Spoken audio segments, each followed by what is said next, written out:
Welcome to Who's Your Caddy? I am your host, Kelly Singh. You can find me at Kelly and Phoenix on Twitter.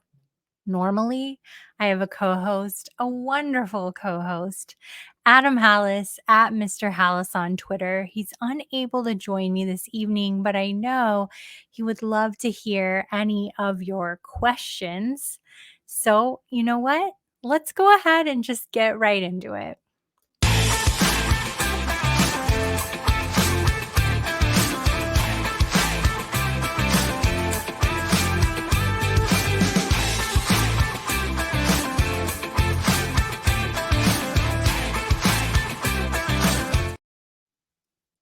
You can't help but dance. Anyway, this week we're talking about the Zurich Classic. It is the seventh iteration of a team event at the Zurich Classic. Prior to those 7 years, it had been just an individual event. It is now a team event, as I mentioned, the seventh iteration. I'm going to tell you a little bit more about how this tournament plays out. What is the course like, and who should you be choosing this week? Obviously, is the big question. Adam jumped in and helped me with the notes on the course. So let's take a look at what Adam's left us, a quick rundown on the course.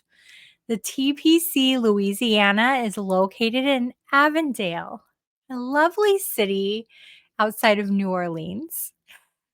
It offers a distinctive challenge for PGA players as it hosts the annual Zurich Classic of New Orleans or New Orleans.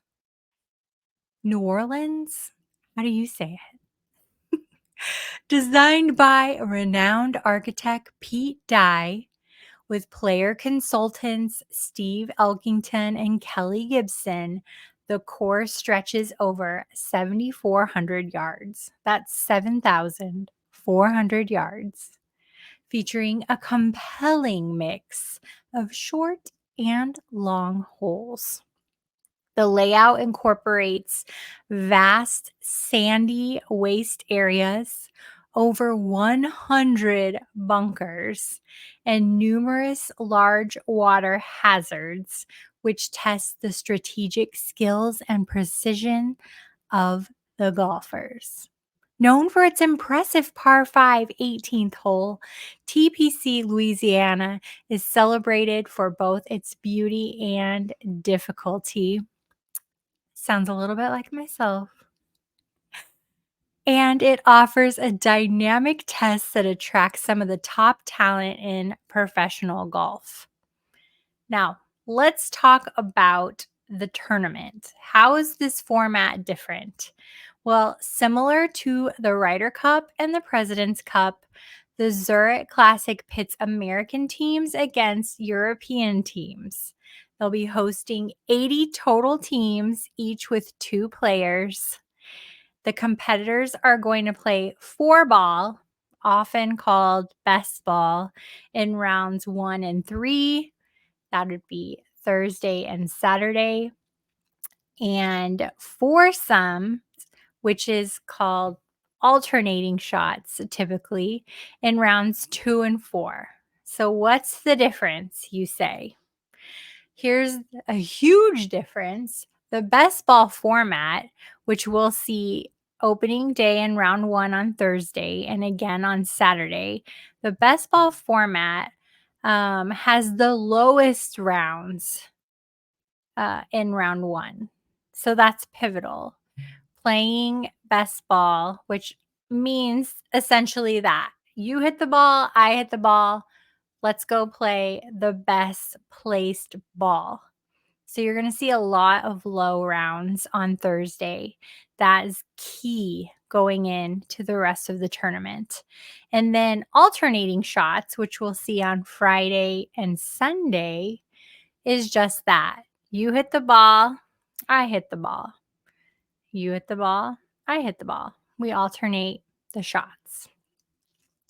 Now, things that we want to look for this week, we're going to look for distance. We're going to look for strokes gained total. and we want birdie or better. That's going to be key, along with scrambling, because we talked about all of the sand, tons of sand, and greens in regulation is going to be really important this week as well. So now that we've talked about the course, we've talked about the tournament format, let's discuss some of the teams that we really like this week. Well, I hate to break it to any of you out there, but Scotty Scheffler is not in the field this week, and that's actually a really, really good thing because he's just been on fire. Unstoppable, unbelievable golf. It's been insane. So he's not playing this week. It's going to allow us to focus on some other top players this week. I really like Xander Schauffele. I think he's been playing well. Him and Patrick Cantlay have been a duo in this tournament. They've done well in this tournament. They won this tournament in 2022, in fact. And they have continued in 2022 to play well throughout the summer and the rest of the season.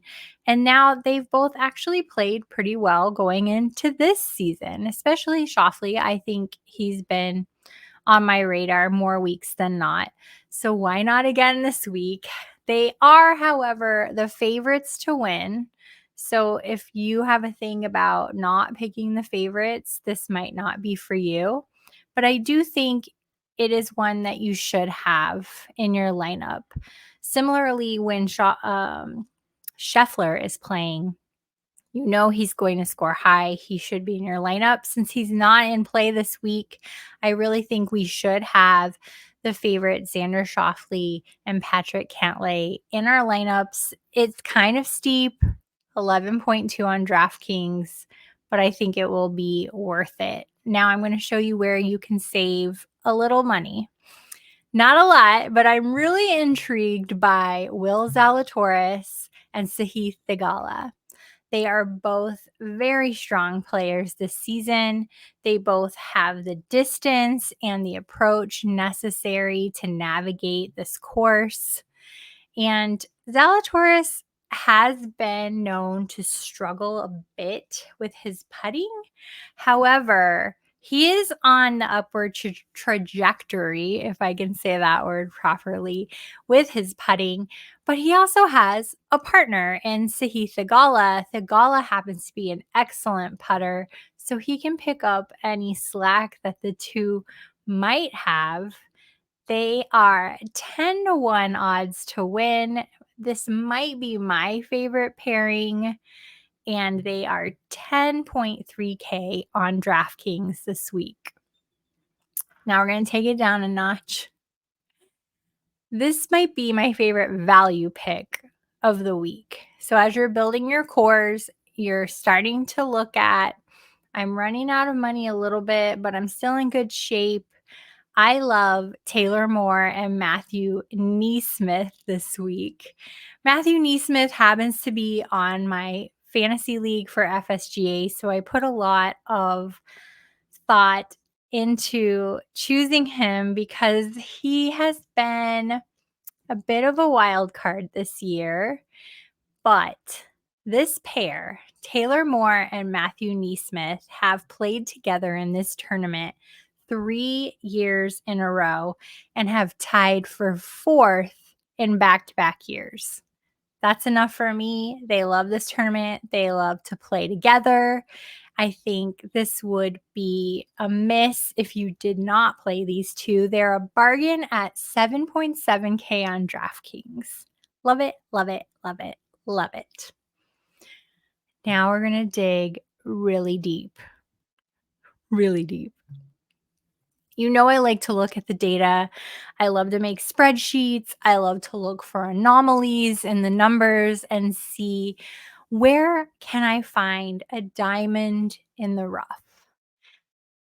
Let me tell you, this is deep, but something in the projected scoring really jumped out at me. It's worked for me So I'm going to trust the process. Brothers, Pearson and Parker Cootie. They're rookies on tour this year, and they are predicted to outscore anyone in their fantasy tier by leaps and bounds. This is something I love to look for when I'm digging through the data. When I see some sort of scoring anomaly jump out at me, it's like something that makes my heart skip a beat. So here's what we get. We get this scoring anomaly. We're going to spend less, but we're projected to score more. Sign me up. The brother Cootie are 6.6K on DraftKings. This could be a complete disaster or a total moment of genius. So let's hope it's a moment of genius. I'm going with it. I'm going to trust the data, especially when we're getting down there and our budget is running low. That's when we start to look for these value plays. And there you have it. I have given you 4 differently priced pairings for this week to help you build your cores. I don't usually suggest you use them all at once, but in this case, maybe I will just to see what might happen. We talk a lot about what types of tournaments to play in. And if you're looking for that quick fix, I love a good double up tournament because the odds are really good that you're going to get your money back. And I love that.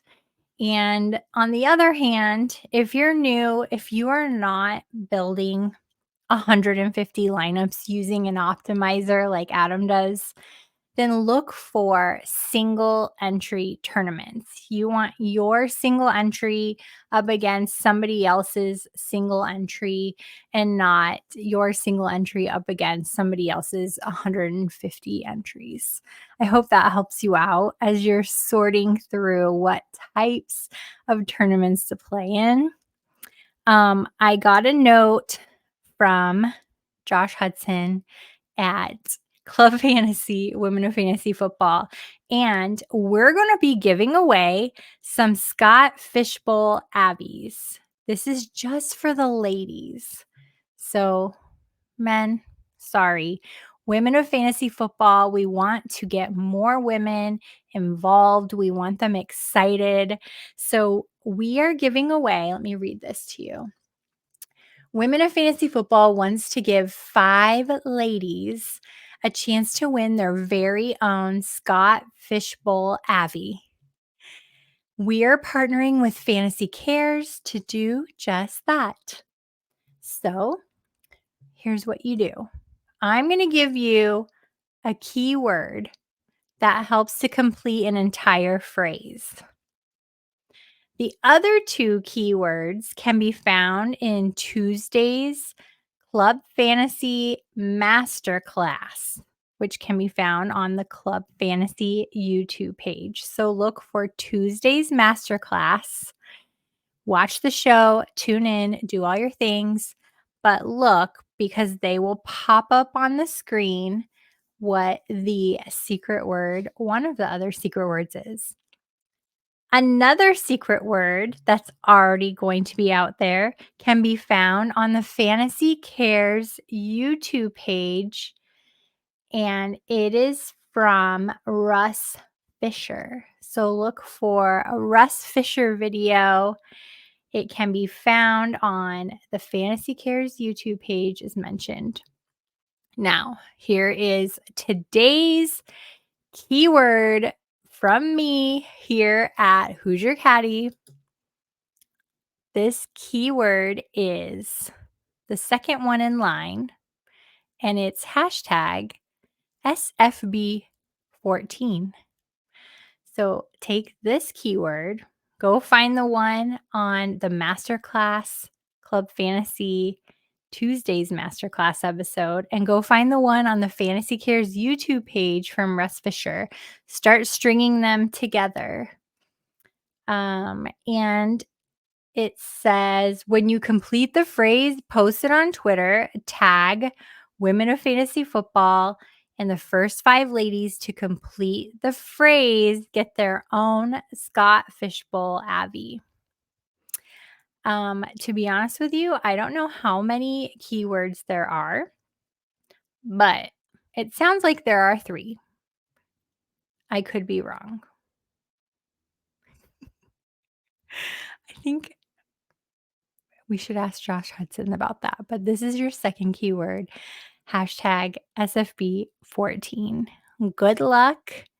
Good luck, good luck, good luck. I hope you win, and I hope we make some money this weekend. So that's really all I have for you. Please reach out to me at Kelly and Phoenix on the app formerly known as Twitter. You can reach out to my colleague at Mr. Hallas also if you have any questions.